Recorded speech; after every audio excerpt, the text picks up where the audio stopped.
Ikaw at ako na tinahanan ng Diyos at ginagamit ng Diyos is part of the Holy Ghost. And you do not say what you would like to say, but what God would like to say. Amen.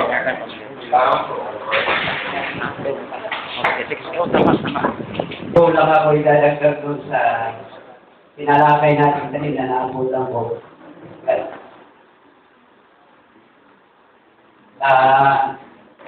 Doon sa Genesis chapter 2, doon sa chapter 3. Kasi ang nakikita ko po doon din sa chapter 2 at chapter 3. Ito'y dalawang nilalang ng Panginoon na si Adan at si Eva. Ay bakit po sila ay kumain sa pinagbabawan na ika nga bunga ng kahoy na nakakaalam ng masama at mabuti. Ito po ating nababasa rin sa chapter 3 na ang isang demonyo o serpente ay si Eva ay kanya itong pinalok sa isang bagay na salita ng Diyos upang yung salita ng Diyos ay tinatawag na mabigyan ng isang bagay na salita na ayon sa salita lang ng demonyo ng sulit ni Eva.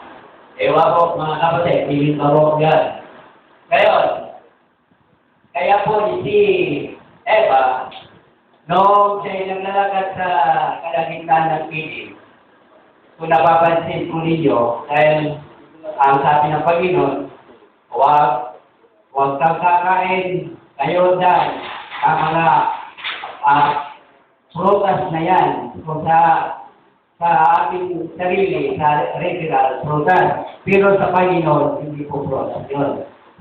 Ano po? Ito po isang bagay na bahagi ng katawan ng tao, bahagi ng katawan ni serpente na ito'y inaalok sa kanya. Bagamat ito yung salita ng Diyos ay dinagdagan ni serpente sapagkat gusto niya po makuha itong si Eva. Pastor, Pastor, yung topic po natin ay Jubilee. Jubilee.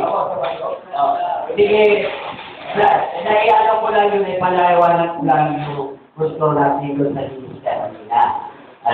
Ito naman yung kanina sinasabi ng Panginoon, ang Jubilee body, bilang isang Diyos na nanglikha sa atin, yung Jubilee body ito nanggaling sa Kanya. Na ibibigay sa atin dito sa ibabaw ng lupa. Kung tayo predestinasyon ng isang pananampalataya ng Diyos at kilala natin itong salita nito na nagmula sa ating Diyos, kailangan dito may pamuhay natin ng gusto. Ililinisin na tayo ng Panginoon. Bagay yung makasalimutan na sa bagay ng ating katawan, aansin natin ito. Para sa ganon, makita ng Panginoon itong katawang lupa na makalupang mundo at dahil yung nakasala na, ito po'y ilalagay ng Panginoon ang panibali dito sa ating katawan na itong katawan nito ay tinatawag na malinis na, walang bayad. Walang bayad, kapintasan at kasalanan. Iyon po. Pero kailangan pa rin na ang tao ay mamatay. Di ba po? Sapagkat ang tao ay nagkasala, kaya nga yung kasalanan din ang kamatayan ng tao. Alam po? Ngayon, doon tayo po magbabayad sa kasalanan na sa daigdig nito para tayo makita ng Diyos na yung mga makalumang bagay ay namatay na. Ngunit kailangan daw, ang sabi ng Diyos, makita yung itong bagay na nasa kaluluwa na ito'y malilim. Para pagbalik ng Panginoon, dala-dala niya yung mali-mali, ibabalik niya doon sa lupang yun na namatay at dadalhin tayo niya. Pero mayroon yung tinatawag na mayroong lupa na perfect na. Wala iba kundi dito yung ating kapatid na kasama niya sa pag-alis na sa nakalimutan ko ng pangalan ni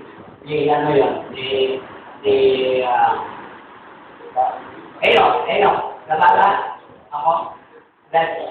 Ngayon? Yung dalala ng Panginoon. Kung ako'y nagkamali po sa sinabi ko, basta natatandaan ko na mayroong isang propeta na dinala ng Panginoon na ay yung hindi namatay doon sa kanyang katawang lupa na kasunod.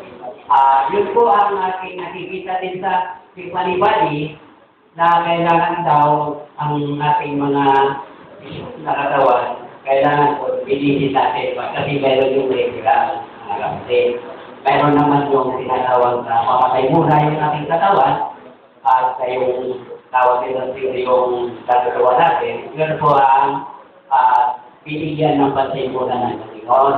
Pagka nakita malilim, saka lang babalang panipali natin, ilalagay niya at kukunin tayo. Kung ako man po ay nagsa-misinterpretation sa mga bagay na yan, at sapagkat yun din ang pagkaano ko, nabasa ko, pagpaumali po ninyo, salamat sa Diyos.